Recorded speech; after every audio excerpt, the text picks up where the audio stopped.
No que tange, então, ao desenvolvimento cognitivo, nós falamos e tratamos de algumas teorias que discorrem um pouco mais sobre esse processo do desenvolvimento cognitivo na vida adulta. E, portanto, o Piaget, voltamos no Piaget, porque o estágio máximo lá do Piaget era o operatório formal. Esse era o ápice do desenvolvimento e da realização cognitiva. Mas cientistas da mesma linha, inclusive, que o Piaget, que a gente trata da linha neo-piagetiana, acreditam que a gente continua a desenvolver essa questão da cognição. E essas teorias se dividem, por exemplo, também entre pensamento reflexivo ou abstrato e uma outra linha que trata do pensamento pós-formal. Então, a gente vai falar um pouquinho a respeito de cada uma delas primeiro, para tratar também de outras teorias que surgem relacionadas ao desenvolvimento cognitivo na vida adulta. Falamos sobre o pensamento reflexivo, portanto, que tem a ver com uma forma um pouco mais complexa de cognição, ou seja, a possibilidade de que a gente consiga ter uma consideração mais ativa, persistente ou cuidadosa das informações que a gente tem contato e também das crenças que sustentam as conclusões, ou levem a conclusões da nossa parte. Então, os pensadores reflexivos, por exemplo, seriam aqueles que continuamente vão questionar fatos, que vão confirmar informações que se tem, fazer uma inferência, uma conexão. Então, tem sim muito a ver com o pensamento cognitivo nessa fase da graduação, mas não só isso. Então, vejam que podem ter a ver com a construção de um pensamento político, de um pensamento social, ou seja, o pensamento reflexivo envolve, como ele próprio diz, muita reflexão. Então, essa nossa capacidade de inferenciar, de fazer conexões, de relacionar fatos, suposições, hipóteses, de relacionar teorias, e aqui ele usa um exemplo de reunir teorias da física moderna com o desenvolvimento humano, por exemplo. Então, esse tipo de pensamento normalmente surge entre os 20 e 25 anos. Falamos também, além do pensamento reflexivo, do pensamento pós-formal, onde a característica dele também tinha a ver aí com esse período do início da vida adulta, também relacionado à exposição à educação e ao ensino superior principalmente, mas era o fato da gente aprender a lidar com as inconsistências, com as contradições, as imperfeições, aprender a ser mais tolerante com algumas questões, por exemplo. É a ideia, e aí essa é uma metáfora, claro, mas de que antes disso o pensamento é preto no branco, ou é preto ou é branco, essa é a ideia. E que o pensamento pós-formal, em comparação a esse raciocínio tudo ou nada, ele tem a ver com o meio termo. Então, ele teria aí os diversos tons de cinza. Por isso ali aquela foto. Então, a foto não é um contraste, não é o preto e o branco, mas toda uma grande tonalidades de cinza que envolveriam o nosso pensar, a nossa capacidade cognitiva. Portanto, a ideia de que a gente começa a conseguir ser mais flexível, mais adaptativo, mais aberto, que vai muitas vezes sim recorrer à intuição e à emoção, mas também ter uma capacidade de ter sim um pensamento analítico, lógico, concreto, ou seja, que a gente vai conseguir fazer essas duas coisas de uma maneira mais hábil. Esse é o pensamento pós-formal. Mas também não foi o único que nós tratamos durante a nossa disciplina. A gente também falou a respeito do modelo de desenvolvimento cognitivo do Chai, é difícil pronunciar e tem pronúncias também diferentes. Tem gente que pronuncia Chaie, tem gente que só pronuncia Chai.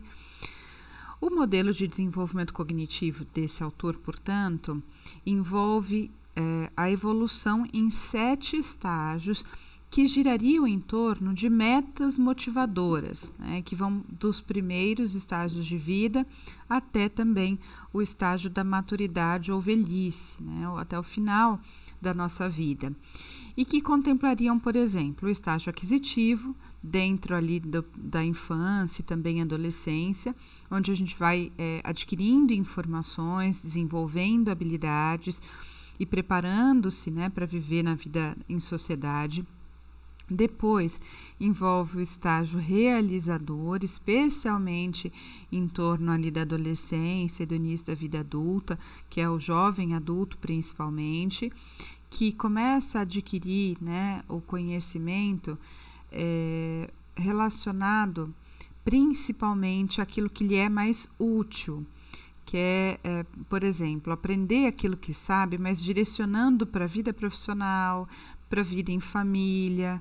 Então, não é só adquirir o conhecimento por aquele valor em si, mas como ele pode fazer uso daquele conhecimento em outras situações da vida dele.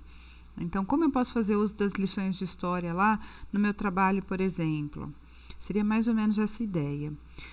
O estágio responsável, que tem a ver com o final dos 30 anos, ou seja, o final da classificação do jovem adulto para o adulto maduro, né, até os 60 anos, portanto, envolveria então pessoas de meia idade também, que utilizam a mente para resolver problemas mais práticos associados à responsabilidade também para com outras pessoas.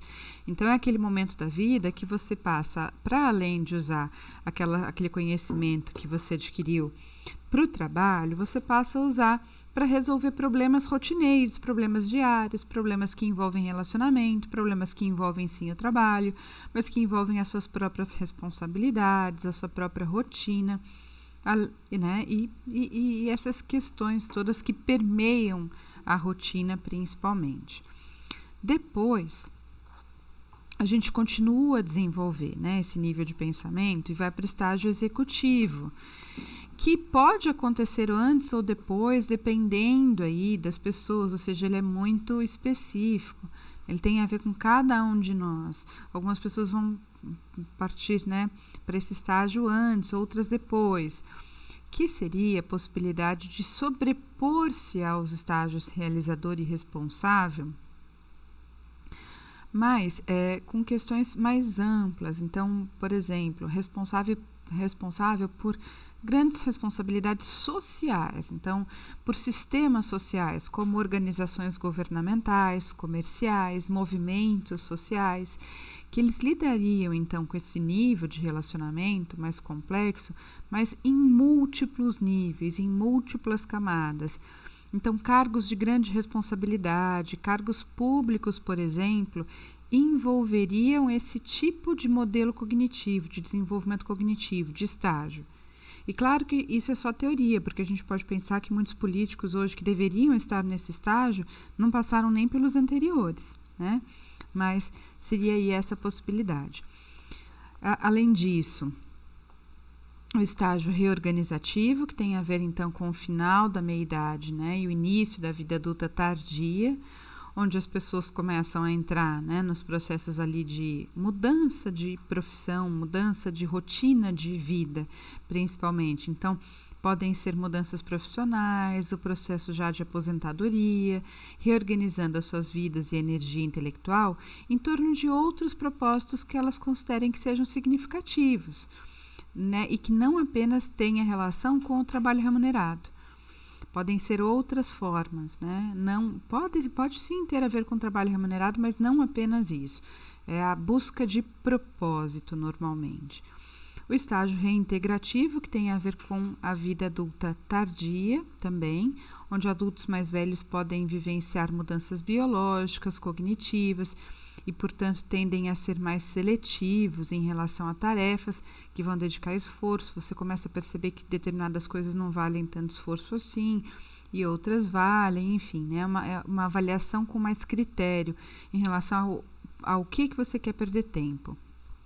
E estágios, também o último, que seria o de criação de herança, que tem relação com o fim da nossa vida, sim, né? Mas que tão logo então a gente tenha passado pelo estágio reintegrativo, né? Tão logo a gente tenha concluído ele,